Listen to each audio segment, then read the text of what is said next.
Hello, this is Math 2231 coming to you from the College of DuPage during the summer of 2020, and this is a continuation of the lecture Product Rule, Quotient Rule, Trig, and such. I'm going to open with a generalization of the product rule called Leibniz Rule after the great German mathematician Leibniz.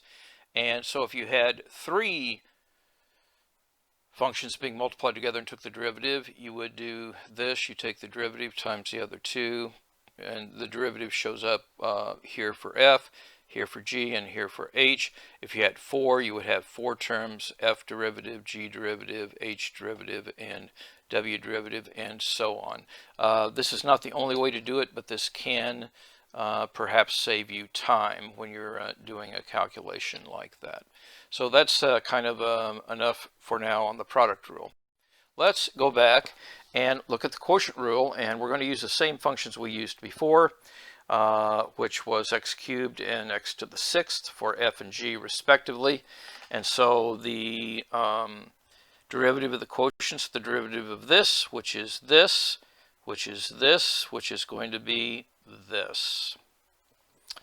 But if we take the quotient of the derivatives, we're going to have this. Now this is positive and that's negative. They're not the same thing.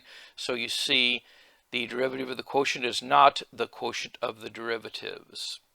Instead we have the quotient rule. Let's see what this might look like. Okay, so we'll start with the definition. So f over g prime is the limit as h goes to 0 of f of x plus h over g of x plus h minus f of x over g of h, and that is over h. Now we're going to write the 1 over h out here just for simplicity, and we'll have this expression.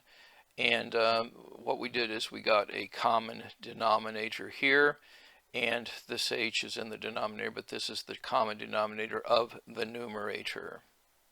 And now we're going to do that great technique in mathematics of adding 0 in a clever way. But this time we're adding something different. We're adding f of x, g of x, and we're subtracting f of x, g of x. So this is the same thing. But then I'm going to reorganize this, and I'm going to reorganize it this way. And notice that I'm putting the g of x plus h and g of x out here in front, and I'm putting the h there. And then I'm just using the factors that I have. But now what I'm going to do is I am going to look at this part over h plus this part over h. And what I can do is I can say there's a g of h in both of those, or g of x, excuse me, in both of those. So g of x times this. And there's an f of x in both of those, so it's f of x times this. I think you see where this is going. So now the limit of the product is the product of the limits, and so on and so forth. We do several things there. But if we use a bunch of our limit theorems, we can say that this is equal to the limit of that. And then that is the limit of g of x. And that is going to be the limit as h goes to 0 of f of x prime, limit as h goes to 0 of f of x plus h minus f of x all over h, minus this. And this is all in parentheses, so you want to follow that. But now what we're going to do is we're going to realize that here, as h goes to 0, because it is continuous, this is going to be g of h whole squared. This does not depend on that, so that is going to be g of x. It doesn't depend on h. This is going to be f prime at x. F of x doesn't depend on h, so that's just f of x, and this is going to be g prime. Let's put it all together and see what we have. So if two functions f and g are differentiable, the derivatives exist, then their quotient is differentiable, and f over g whole prime is going to be the denominator times the derivative of the numerator minus the numerator times the derivative of the denominator, all by the denominator whole squared. Kind of a complicated formula. But we're going to apply it to these 4 examples, and so you know what to do. Let's see how you did. I wrote the problem over here, so what we're going to do is this is going to be denominator times derivative of the numerator minus numerator, that's the whole of the numerator, times the derivative of the denominator, all divided by the denominator whole squared.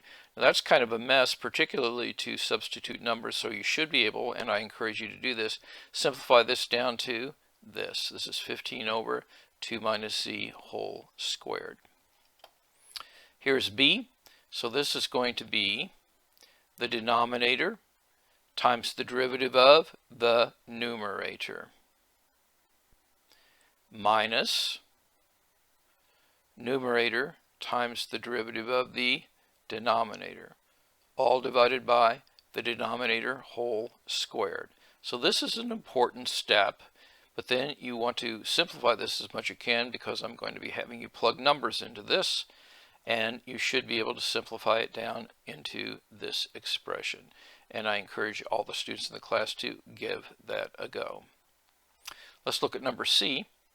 And if we just use straight up the quotient rule, the denominator times the derivative of the numerator, the derivative of a constant is 0, minus numerator times derivative of the denominator, all divided by the denominator whole squared. You simplify it and you get this.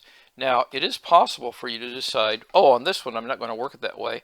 I'm going to write it like this, and that's going to be a power rule and a constant rule, and you get the same answer, of course.